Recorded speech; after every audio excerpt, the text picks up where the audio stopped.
రాజమండ్రి తూర్పుగోదావరి జిల్లా బీజేపీ అధ్యక్షులు పిక్కి నాగేంద్ర ఆధ్వర్యంలో 47వ బీజేపీ ఆవిర్భావ దినోత్సవ వేడుకలు ఘనంగా జిల్లా పార్టీ ఆఫీసులో నిర్వహించారు. ఈ కార్యక్రమానికి ముఖ్య అతిథిగా రాజమండ్రి ఎంపీ దగ్గుబాటి పురంధరేశ్వరి విచ్చేశారు. పార్టీ జెండా ఆవిష్కరించారు. జాతీయ గీతాన్ని ఆలపించారు. ఎంపీ దగ్గుబాటి పురంధరేశ్వరి, కార్యకర్తలు, నాయకులు పార్టీ ఆఫీస్ నుండి ర్యాలీగా వైజంక్షన్, అశోక థియేటర్, చర్చ్, ముగ్గుపేట ప్రాంతం మీదుగా మాజీ ప్రధాని వాజ్పేయి విగ్రహం వద్దకు చేరుకున్నారు. ఆయన విగ్రహానికి ఘనంగా నివాళులర్పించారు. ఎంపీ దగ్గుబాటి పురంధరేశ్వరి మాట్లాడుతూ బీజేపీ ఆవిర్భవించి 46 సంవత్సరాలు పూర్తి చేసుకుని 47వ సంవత్సరంలోకి అడుగు పెడుతోందన్నారు. 1980 సంవత్సరంలో జనసంఘ్ నుండి రాజకీయ విభాగంగా బీజేపీ అవతరించిందని వివరించారు. ఈ రోజు బీజేపీ కార్యకర్తలు ఆ రోజు మహనీయులు చేసిన త్యాగాలు, ఆత్మ బలిదానాలు గుర్తు చేసుకుంటున్నారు.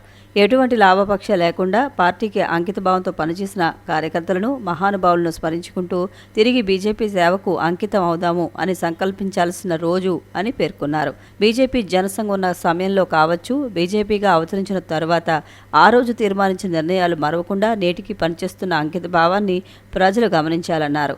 సమాజంలో ఎటువంటి సంక్షేమాన్ని అందుకోకుండా దూరంగా ఉన్న బడుగు బలహీన వర్గాల వారికి, పేదలకి సైతం న్యాయం చేయాలని అంత్యోదయ మూల సిద్ధాంతాన్ని ప్రధాని నరేంద్ర మోదీ అనుసరిస్తున్నారని తెలియజేశారు. ప్రజా రాజధాని అమరావతికి చట్టబద్ధత కల్పిస్తూ ఎవ్వరూ తొలగించలేని విధంగా గతంలో 3 రాజధానులు అని ఆట ఆడిన జగన్కి ఎటువంటి అవకాశం ఇవ్వకుండా చట్టబద్ధమైన స్థానం కల్పించిన ప్రధాని మోదీ ఎన్డీఏ ప్రభుత్వానికి ధన్యవాదాలు తెలియజేశారు.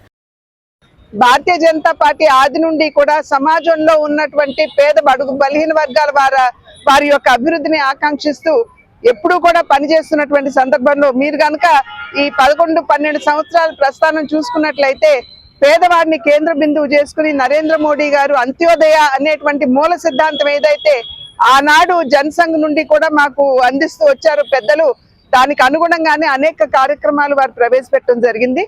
కనుక మీరు అదే విధంగా ఎటువంటి అవినీతికి తావు లేకుండా ఒక మంచి సుపరిపాలన దేశానికి అందించినటువంటి ఘనత కూడా మరి మోదీ గారి నాయకత్వంలో ఉన్నటువంటి ఎన్డీఏ కూటమికి, భారతీయ జనతా పార్టీకి దక్కుతుంది.